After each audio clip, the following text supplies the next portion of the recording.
BA part प्रथम राजनीति विज्ञान एमडीएस यूनिवर्सिटी अजमेर के विद्यार्थियों, मैं डॉक्टर गैब्रियल खान आचार्य, राजनीति विज्ञान राजकीय महाविद्यालय अजमेर। हमारा जो विषय था वो था स्वामी दयानंद सरस्वती। स्वामी दयानंद सरस्वती में हमने स्वामी दयानंद सरस्वती का संक्षिप्त परिचय कर लिया था और उनकी रचनाएं कर ली थी। आज हम जो करेंगे वो है स्वामी दयानंद सरस्वती के चिंतन में राष्ट्रवादी तत्व। स्वामी दयानंद सरस्वती के चिंतन में राष्ट्रवादी तत्व। पहले इसका परिचय। स्वामी दयानंद सरस्वती ने अपने चिंतन में भारतीय संस्कृति के गौरव और भारतीय अस्मिता का शंखनाद करके संस्कृति के गौरव और अस्मिता का शंखनाद करके भारतीय राष्ट्रवाद को वैचारिक संबल प्रदान किया था। भारतीय राष्ट्रवाद को वैचारिक संबल प्रदान किया था। उन्होंने वेदों की ओर लौटो। उन्होंने एक नारा दिया था, वेदों की ओर लौटो। उन्होंने वेदों की ओर लौटने का आह्वान करके भारतीय जनमानस में वेदों की ओर लौटने का आह्वान करके भारतीय जनमानस में भारतीयता के प्रति गौरव के भाव का संचार किया था। गौरव के भाव का संचार किया था। उन्होंने सामाजिक जीवन में विद्यमान भारतीयों के सामाजिक जीवन में जो विद्यमान कुरीतियों, अंधविश्वासों और विघटनकारी प्रवृत्तियों का विरोध कर भारतीय समाज को जागरूक बनाने और उसे एकता के सूत्र में बांधने में निर्णायक भूमिका निभाई। स्वामी दयानंद सरस्वती ने क्या किया? स्वामी दयानंद सरस्वती ने सामाजिक जीवन में विद्यमान जो कुरीतियाँ, अंधविश्वास और विघटनकारी प्रवृत्तियाँ थी उनका विरोध किया और भारतीय समाज को जागरूक बनाने एवं उसे एकता के सूत्र में बांधने में निर्णायक भूमिका निभाई। तो ये था इनका परिचय। अब आते हैं इनके राष्ट्रवादी तत्व। इनके राष्ट्रवादी तत्वों को 7 भागों में विभाजित किया जा सकता है। 7 पार्ट, 7 भागों में विभाजित किया जा सकता है। सबसे पहला है भारतीय गरिमा का उद्घोष। भारतीय गरिमा का उद्घोष। भारतीय गरिमा का उद्घोष। स्वामी दयानंद सरस्वती ने ऐसे समय में अपने विचारों का प्रतिपादन किया। ऐसे समय में वो अपने विचार लाए जब भारत राजनीतिक दृष्टि से विदेशी सत्ता के अधीन था। जब भारत राजनीतिक दृष्टि से विदेशी सत्ता के अधीन था। भारतीय जनता पर विदेशी आधिपत्य का प्रभाव राजनीतिक पराधीनता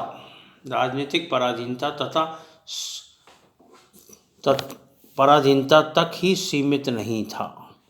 राजनीतिक पराधीनता तक ही सीमित नहीं था। विदेशी आधिपत्य के कारण भारतीय जनमानस धार्मिक, सांस्कृतिक व सामाजिक सभी संदर्भों में सभी प्रकार के संदर्भों में आत्महीनता और पराधीनता के भावों से ग्रस्त था। आत्महीनता थी उसमें और पराधीनता के भाव से ग्रस्त था। समाज में अनेक कुरीतियों और अंधविश्वास प्रचलित थे। समाज में अनेक प्रकार की कुरीतियाँ और अंधविश्वास प्रचलित थे। अंधविश्वास फैले हुए थे। भारतीयों में यह भाव उत्पन्न किया जा रहा था। भारतीयों में यह भाव उत्पन्न किया जा रहा था कि बौद्धिक, सामाजिक और सांस्कृतिक सभी दृष्टियों से विदेशियों द्वारा क्या भाव उत्पन्न किया जा रहा था? ये भाव उत्पन्न किया जा रहा था कि बौद्धिक, सामाजिक और सांस्कृतिक सभी दृष्टियों से ब्रिटिश लोग भारतीयों की तुलना में श्रेष्ठ हैं। ब्रिटिश लोग भारतीयों की तुलना में क्या श्रेष्ठ हैं? उनसे ज़्यादा, भारतीयों से ज़्यादा श्रेष्ठ हैं। दयानंद ने वैदिक ज्ञान और वैदिक मूल्यों की सर्वोच्चता और उत्कृष्टता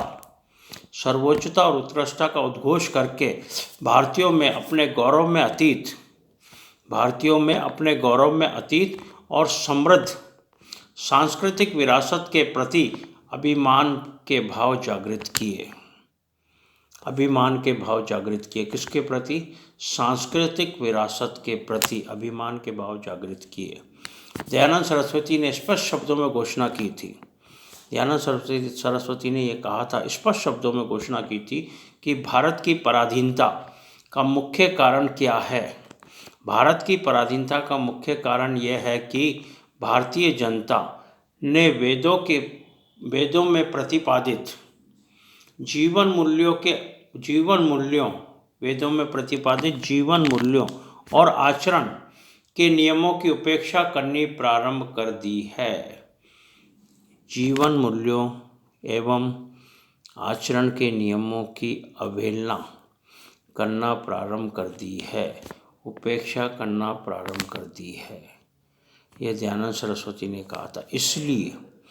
इसलिए भारतीय जनता पराधीन है, इसलिए भारतीय जनता ब्रिटिश सत्ता के अधीन है। दयानंद सरस्वती ने वैदिक धर्म की पुनः प्रतिष्ठा का संदेश देकर भारतीयों में अपने धर्म, संस्कृति और जीवन मूल्यों के प्रति गौरव का संचार करके भारतीयों को आत्महीनता से मुक्त किया और आत्मविश्वास उत्पन्न किया। आत्महीनता से तो मुक्त किया और आत्मविश्वास उत्पन्न किया। ये था पहला पॉइंट, भारतीय गरिमा का उद्घोष। जो भारतीय पराधीन थे, जो भारतीय ब्रिटिश सत्ता के अधीन थे, उनको दयानंद सरस्वती ने क्या किया? उनमें दयानंद सरस्वती ने आत्मविश्वास उत्पन्न किया। उनको दयानंद सरस्वती ने आत्महीनता से मुक्त कर आत्मविश्वास उत्पन्न किया उनमें। तो ये था पहला पॉइंट। दूसरा पॉइंट आता है विवेकहीन परंपराओं और अंधविश्वासों पर प्रहार के माध्यम से भारतीय समाज की उन्नति। विवेकहीन परंपराओं और अंधविश्वासों पर प्रहार करके भारतीय समाज की उन्नति। स्वामी दयानंद सरस्वती ने यह अनुभव किया था कि भारतीय समाज को जागरूक और संगठित बनाकर ही भारतीय समुदाय की खोई हुई प्रतिष्ठा को पुनः सुनिश्चित किया जा सकता है। भारतीय समाज को जागरूक और संगठित बनाकर ही भारतीय समुदाय की खोई हुई प्रतिष्ठा को पुनः सुनिश्चित किया जा सकता है। सांस्कृतिक दृष्टि से विदेशी आधिपत्य से वे अत्यंत दुखी थे। सांस्कृतिक दृष्टि हो, चाहे राजनीतिक दृष्टि हो, सांस्कृतिक और राजनीतिक दृष्टि से वे ब्रिटिश सत्ता के अधीन जो भारत था उससे अत्यंत दुखी थे। उन्होंने स्पष्ट शब्दों में स्वीकार किया था कि पारस्परिक फूट, अज्ञान, चारित्रिक पतन और अनेक सामाजिक कुरीतियों के कारण ही भारत पर विदेशों का आधिपत्य संभव हुआ है। भारत पर विदेशी शासन आया है किसके कारण? भारत पर विदेशी शासन पारस्परिक फूट, अज्ञान, चारित्रिक पतन और सामाजिक कुरीतियों के कारण आया है। इन सब के कारण भारत में का सामाजिक पतन हुआ है। भारत में इसके कारण विदेशी सत्ता आई है। विदेशियों ने अपनी सत्ता या अपना आधिपत्य जमाया है। उन्होंने भारतीय समाज में फैले अनेक अंधविश्वासों और कुरीतियों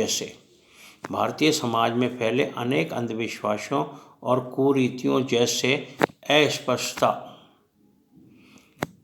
विधवा विवाह का निषेध, बाल विवाह, स्त्रियों की शिक्षा और उनकी स्वतंत्रता का निषेध, विदेशी यात्रा का निषेध आदि का दृढ़तापूर्वक विरोध किया। इन सब चीज़ों का उन्होंने आदि का दृढ़तापूर्वक विरोध किया और ये घोषणा की कि समाज से इन कुरीतियों का निवारण करके भारत में समाज के सदस्यों के मध्य समानता को स्वीकार नहीं किया जाएगा।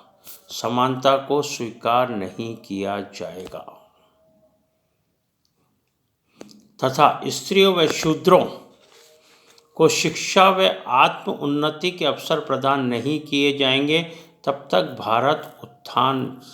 भारत का उत्थान संभव नहीं है।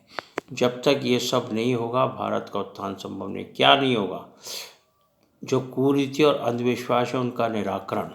कुरीति अंधविश्वास क्या था? अस्पृश्यता, विधवा विवाह का निषेध, बाल विवाह, स्त्रियों की शिक्षा और उनकी स्वतंत्रता का निषेध, विदेशी यात्रा का निषेध आदि का उन्होंने दृढ़तापूर्वक विरोध किया। और उन्होंने कहा कि समाज से जब तक इन कुरीतियों का निवारण नहीं होगा, भारत का उत्थान संभव नहीं है। उन्होंने ये भी कहा कि स्त्रियों और शूद्रों को शिक्षा और आत्म उन्नति के अवसर प्रदान नहीं किए जाएंगे, तब तक भारत का उत्थान संभव नहीं है। ये था दूसरा पॉइंट।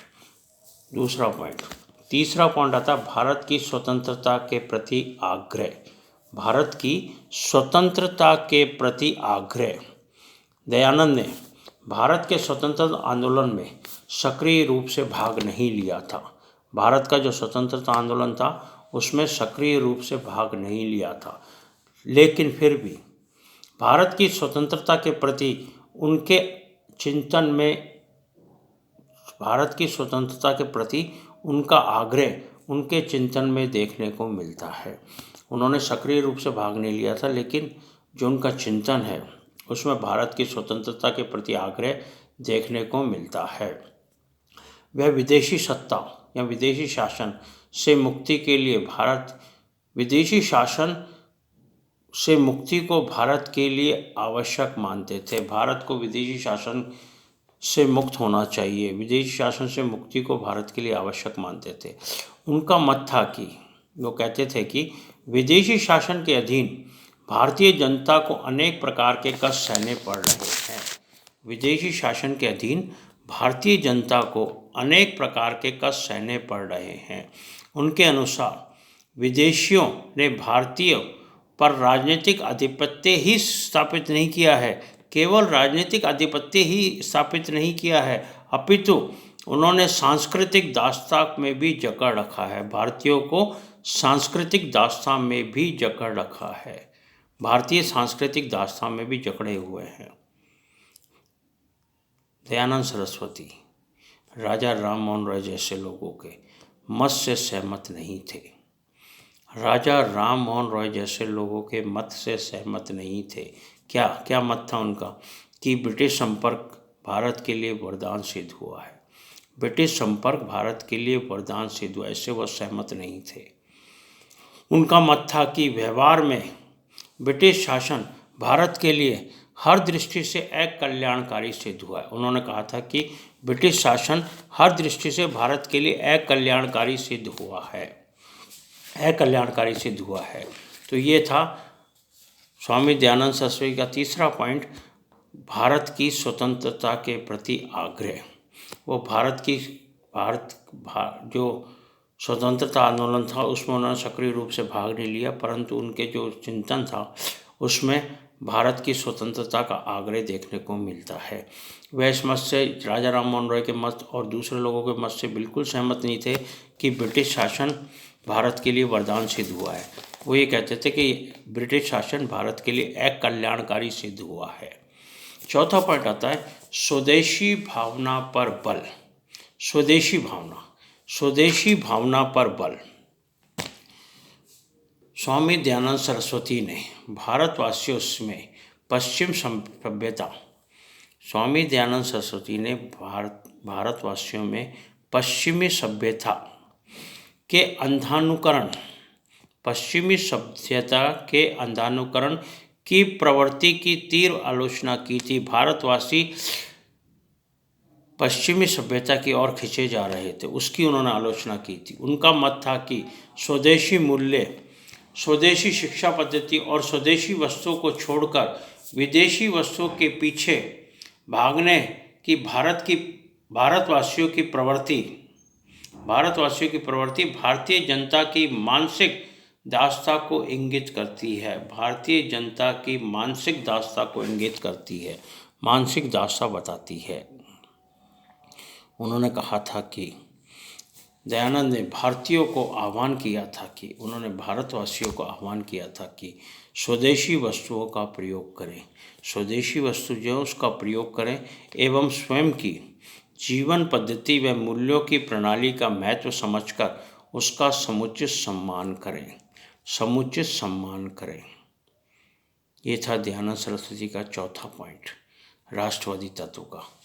स्वदेशी भाव की भावना पर बल, उन्होंने स्वदेशी की को अपनाने पर बल दिया था। उन्होंने कहा था भारत जो ये विदेशी वस्तुओं के पीछे अंधानुकरण भाग रहा है, ये उसकी दास्ता की प्रवृत्ति है। उसे इस प्रवृत्ति को छोड़कर स्वदेशी वस्तुएं, स्वदेशी मूल्यों को अपनाना चाहिए, स्वदेशी शिक्षा पद्धति, इन सब चीज़ों को अपनाना चाहिए। और उन्होंने ये सब कहकर उसे एक समुचित सम्मान प्रदान किया था। ये था चौथा पॉइंट। पांचवा पॉइंट कल करेंगे।